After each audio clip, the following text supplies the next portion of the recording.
In a world experiencing the growing pressures of climate change, taking action is more important than ever.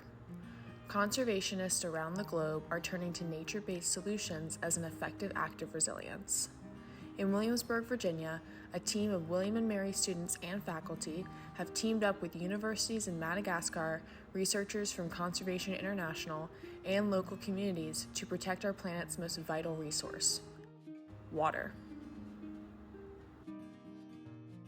I think that what makes this project special is that it is so interdisciplinary. There's space for a computer science student to work on the project. There's space for physics students, for engineering students, for chemistry students.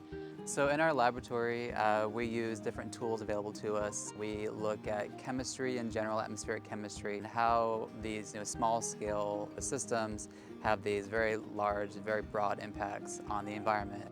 So the water sensor is a water turbidity sensor that works as a low-cost version of monitoring water turbidity as a proxy for water quality. It's basically a waterproof box with a tube through the middle, and it has an LED light that shoots light through the tube, through the water, and then it sends back a reading of how much light is scattered into detectors based on how much sediment is in the water.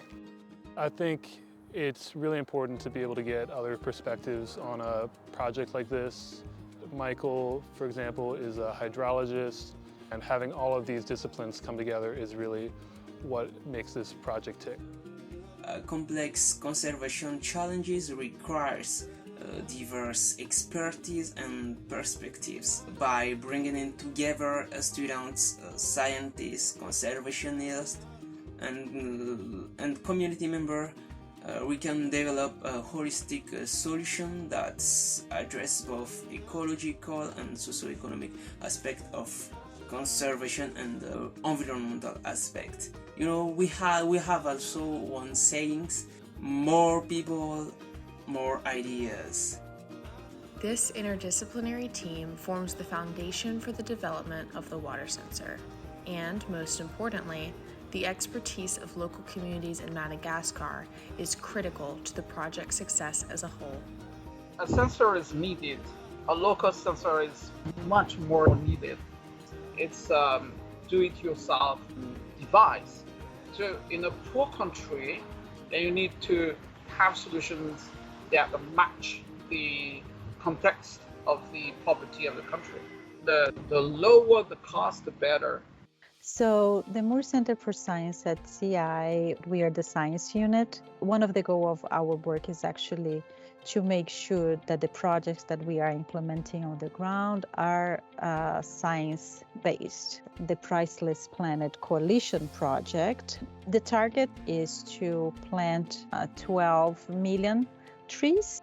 Is led by different organizations, but mainly MasterCard, together with Conservation International. We wanted to make sure that the restoration in Lake Alaotra was being monitored to understand whether or not the restoration was providing the impacts that was expected with respect to freshwater. We really want to contribute towards to this goal to reduce sedimentation that is really not only affecting the ecology of the lake, but also the socio-economic environment, because rice production is so important for that region and for the country of Madagascar.